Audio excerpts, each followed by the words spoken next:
everyone, it's Cindy. Welcome back to Studioloo. So I'm here today, I think, to break down a big book for a couple of projects that I'm working on. Some of these pages need to become signatures in some journals that I am getting some work done on. And then the rest, I would like to turn a bit of this into ephemera for the Curiosa books. So this is a beautiful book. Roger Tory Peterson, The Art and Photography of the World's Foremost Birder. So I think the cover, this is him here. Isn't this lovely with this bird? So I think the cover I'm probably going to make a piece of ephemera with this. It's just so beautiful. So I will set that in like my ephemera pile. Like I'll make one over here off camera so it's just out of the way.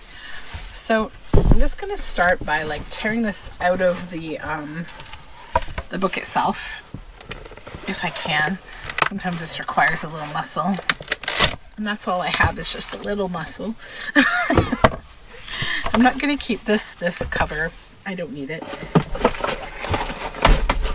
I need to take out my recycle bin. I'm having kind of a busy day. I had to do like grocery shopping, and I had to do some planning and stuff because so my daughter and I were doing this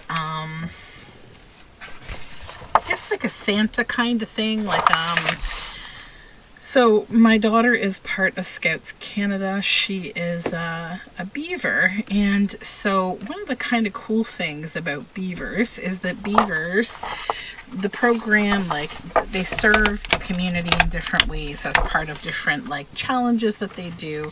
So, you know, I think that most of us would always like to be a little more engaged in our community and doing good.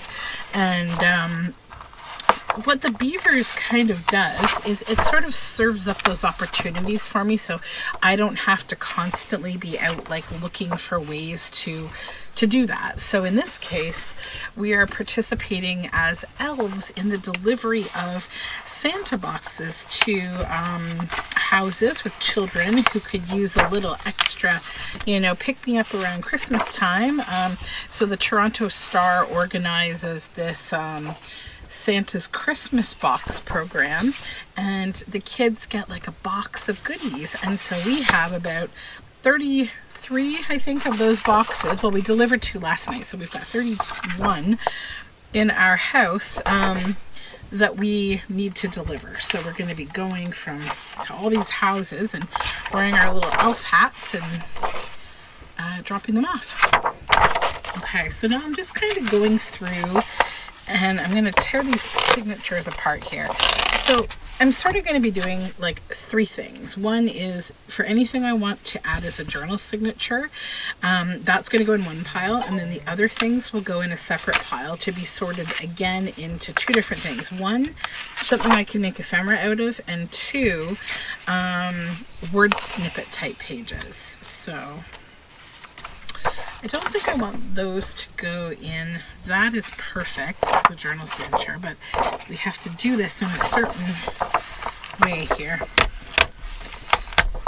Okay, let's start with this. So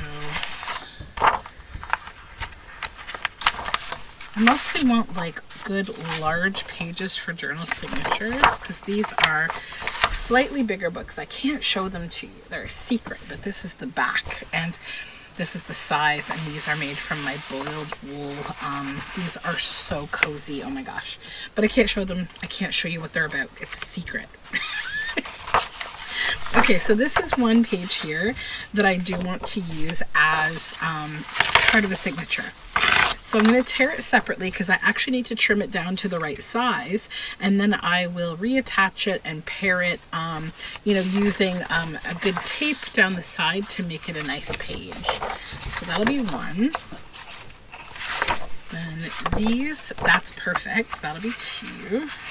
So I'm basically trying to just get, oh no, all the book plates. I can fix that. It's okay. I'm trying to get all the book plates to make a nice page. I'm just looking for where's my tape? Oh, I'll fix it later. It's okay. I will fix that. Nobody will even know. I'll probably end up trimming it right off the page, actually.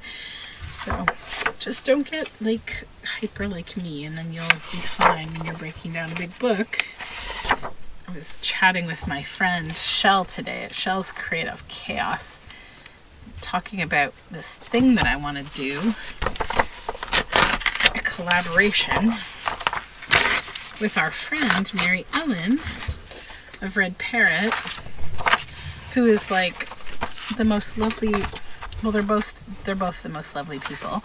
And I was saying, like, I'm sending out all these blasts of information, and I said I've probably overwhelmed Mary Ellen with my Chihuahua like personality. And that's totally how I'm feeling today. I just get these like energy bursts, like I want to get on this thing now. So yeah, give me something to do and I will jump on it sometimes. All right, these are so pretty, holy moly. So yeah, there's another good book plate. Nice. Aw. So I have, I think I mentioned in another video that my kids got from my couple of my best friends, bought them a Bird Buddy, which is like a camera that you can record birds in your backyard. It's got like a camera right in a birdhouse, and so I didn't get any birds for a few days, and I mean the weather's been horrible. It's been so cold, but I was like, oh, maybe, you know, where I've positioned this birdhouse, it's not the best. Maybe I should move it. So, you know, my impatient ways. Oh, look at that robin, so pretty. I moved it, and of course now, because of where I moved it, I knew that it was at risk for the squirrel population to get to it. So of course now these two squirrels of ours, they've noticed it. Oh, yum. This book is so good. And so now the squirrels are getting into it. So now I've got to put a squirrel baffle on the pole because they're just climbing up the pole like the wild animals that they are. Oh, these are going to be so pretty. So yeah, squirrel baffle on its way. And then we should hopefully start seeing some birds. So yeah, my impatience here with the birds, I was reading about, like, it can often take about, a few days to actually months for birds to discover a new bird feeder, because their only way of like finding a new bird feeder is by vision. They can't like smell it out or anything like that, so it can take a while. So yeah, I just need to be patient, and also to recognize that like it's not bird season. It's like cold, and you know, we have birds here still, but they're not like hanging around all the time or anything.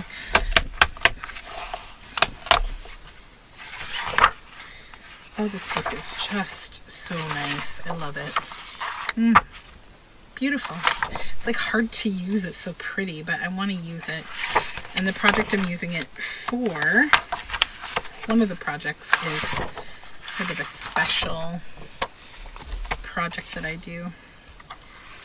Okay.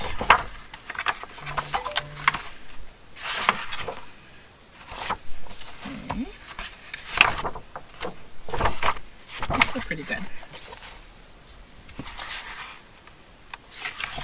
Okay, so I have to go out in the super cold tonight and deliver these boxes with my little one.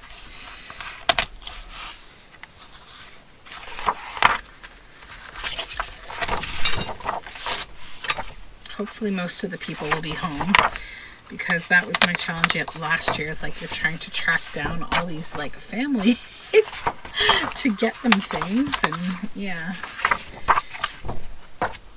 Oh, look at these owls. This book. Look at these hummingbirds. Woodpeckers. So, if you're the recipient of one of these journals, just know that this book is so good and that I'm sharing it with you means that I love you. That one for sure. Okay. this page, I think, yeah.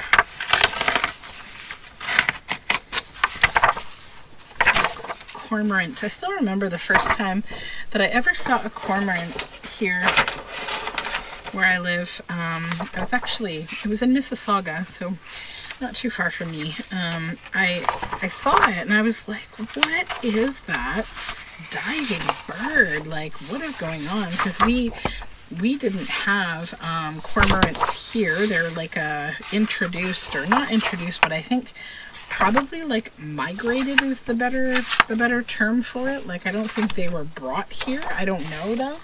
I mean, it's possible they were brought here because I seem to remember something along the lines of like they go after like carp, and you know, we have the Great Lakes here in Canada. I know they've been tainted by the Asian carp that you know, they're affecting a lot of lakes in North America because they've been introduced. And so, yeah, it's a lot. But I still remember being like, is that a diving bird? And it was so far away that we couldn't really see it. And all I had at the time was like, you know, a camera from probably 15 years ago now. And so I was like trying to see this bird, and I'm like, it's got to be something different, guys. This is not. And like at the time, the people I was with, they were just like, yes, it's a bird. And I'm like, no, it's a bird that's not from here. And I was convinced it was like some weird exotic bird. But then I learned about cormorants, and I was like, oh, okay, it's a cormorant. Oh, I love this bird. This one's a green beak. It's so cool. Beauties. Looks like we're getting into the photography now. I'm not as interested in the photography as I am in the illustrations. I sort of feel like that's true for most of us. Oh, look at these babies. I love storks. Especially like the marabou stork. Like, it gets such a bad rap for being like an ugly bird, but it's just, I love it personally. I'm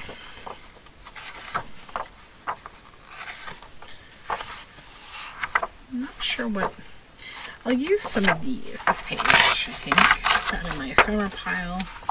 I don't really think I have. I'm gonna keep this one, because like, doesn't this look like the most gentle, like calm bird? Like, I was making a joke about, well, not a joke, but it was kind of a joke, but not about this person. So if any of you know about Janet Nash, she's another YouTuber who is a junk journaler and a stitcher, and I don't know how to tell you that she is just the most lovely, calm person. Like, she's just a soft place, and she's really into self-care, and she creates a very relaxing environment. Like, I usually watch her videos more than once, because once I want to like pay attention to them, and the other time I want her to lull me to sleep. So she often is like my bedtime.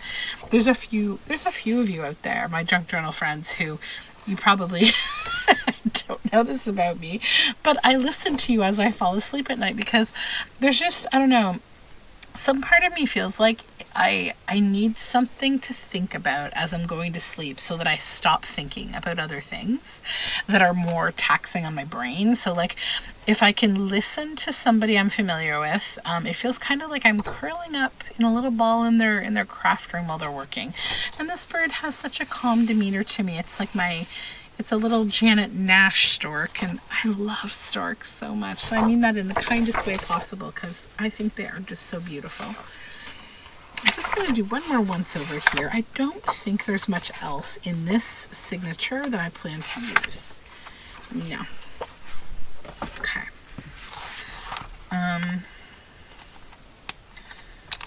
What else can I talk about? Oh, so my last video, I'm so sorry, I was kind of out of frame because my phone was charging upstairs, and I usually use my phone as kind of a guide as to where I am, so I know like where to position the camera.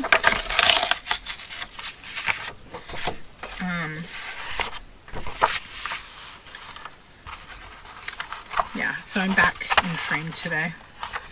I'm not leaving it up to your imagination how to find me today. That one I like for signature. This is so pretty. This is Hartlaub's gull. It's beautiful. It reminds me of the kittiwake. So remember when I went to Newfoundland, we would see these large gulls that we never see here. They don't live here. They live in Newfoundland, and they're called kittiwakes, I believe. They're like a giant, actually, these birds too, the Cape Gannets, north of Cape Town, South Africa. I should talk about the northern gannet after this. This is my bird facts video, but let me get back on track. So, the kittiwake are like a giant seagull, and we would see them, and they were so cool. They would dip down into the ocean, and they would pick up the, what are they called? The, not anemones. Hold on, let me grab one. I think I have one.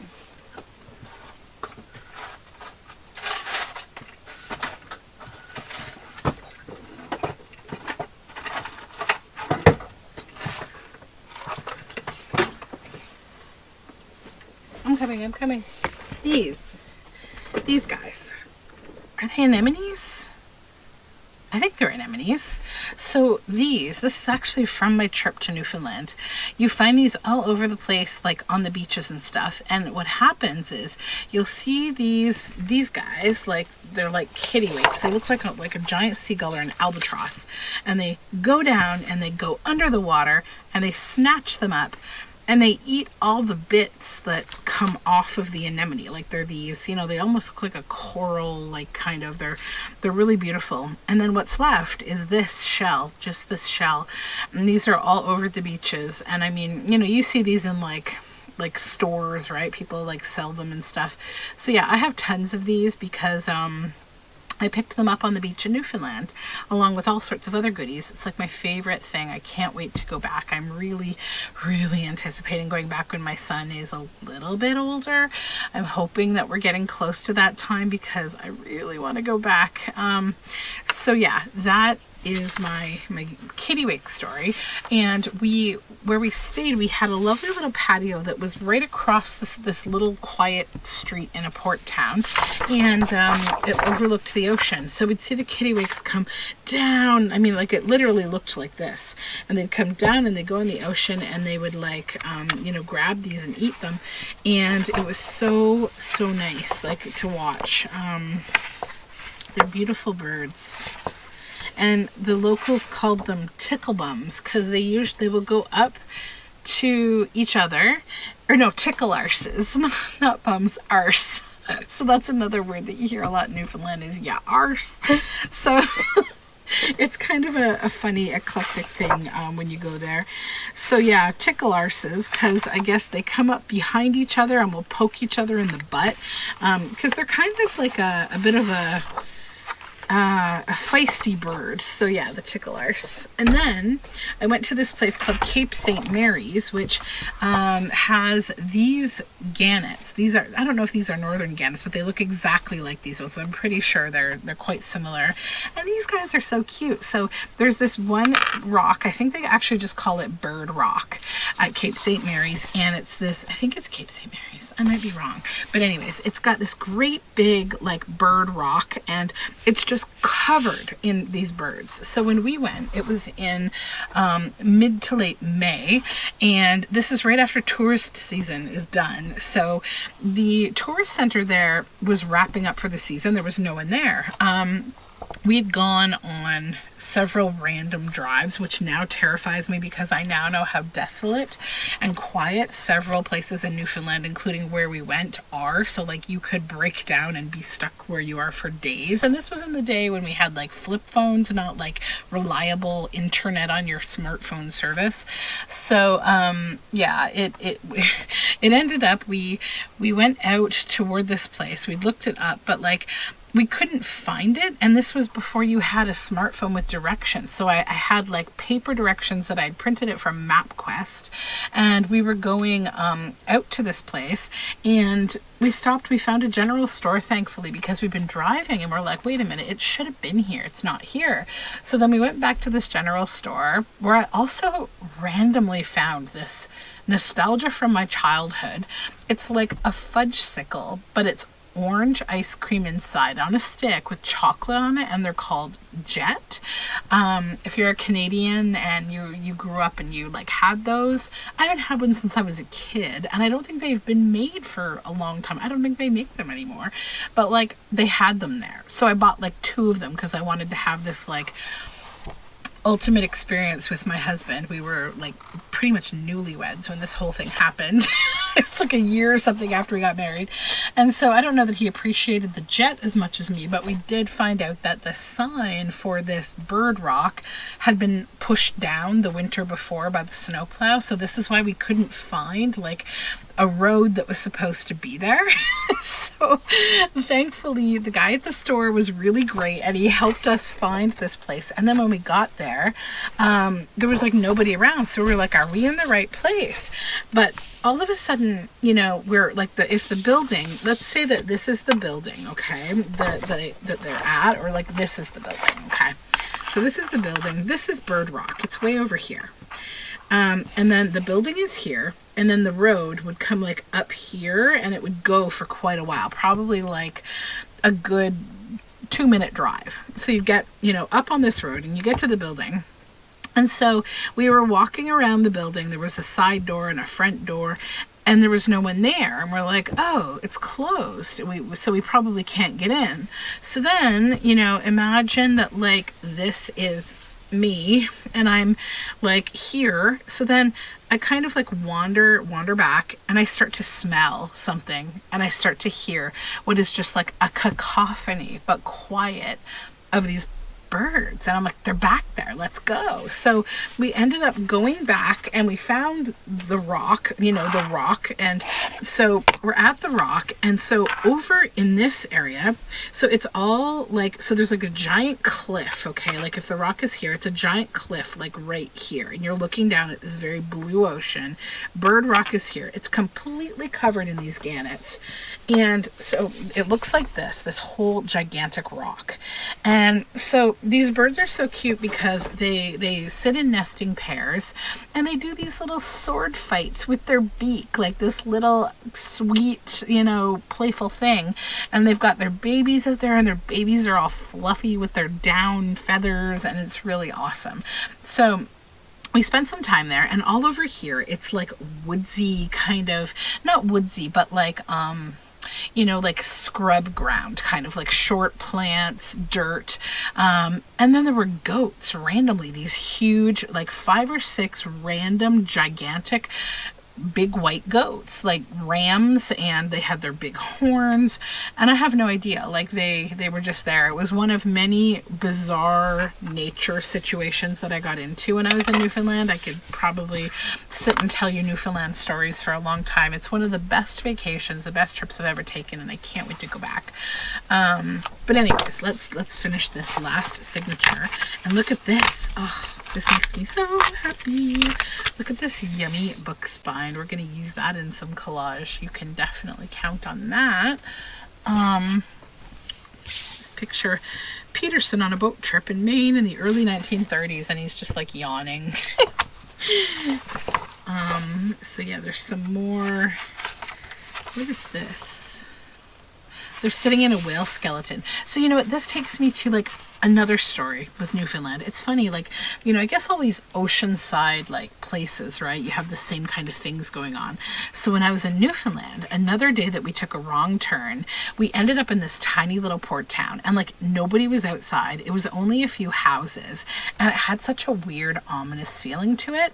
So like we drove up, and so like this is like the shoreline, like here. There's a little town over here, and then the shoreline is here. So we drove up past the little town, drove along the shoreline right here. Right about here, we parked the car and we got out and we looked around the shoreline, and I looked down this was like a big cliff, probably like 25, 35 feet maybe down, and I could see a whalebone. I was like, oh, it's a whalebone. Look down there. And surely enough, it was a whalebone. And I desperately wanted to go down there and get it because I'm like magpie.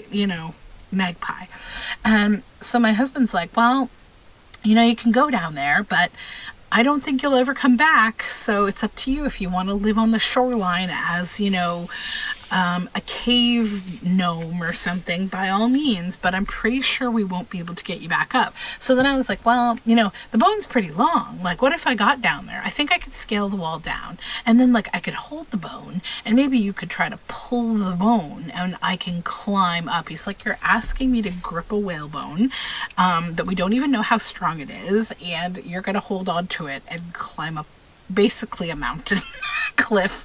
And I'm like, okay, never mind. So then we drove a little further, and there was a tree stump, and all around the tree stump there were these big red bullet shells. Like, I don't know much about guns or bullets, I'm not into any of that, but like they were like, round shells on the end, and they had this big long red tube. So like the plastic, they were all around this tree stump. So it's like somebody had been like discharging a gun or shooting a gun, or like they just threw them there. I don't know, but like it was so weird. And I was like, I don't know much about ammo, so I didn't touch anything because I was like, I don't want to, blow something up. I don't know. I'm not a gun person. So then after we went to the gun tree stump, we continued walking, and there was a fence. So behind the fence, it literally looked like the greenest, most like Ireland type looking landscape. And it was entirely full of sheep, like hundreds and hundreds and hundreds of sheep. And of course, I'm a yarn spinner, and at the time I was very active in my fiber business. So all these sheep came running to the fence, and they were like licking my fingers. They were all these little babies, and oh, it was so good. I wanted to like climb the fence. But the other weird thing was where they were, it was such a steep uphill that I actually got so scared, because we had a little Toyota Yaris, like a little hatchback car on this trip. And I'm like, I don't want to go up there. I feel like the car will tip over. It was so steep.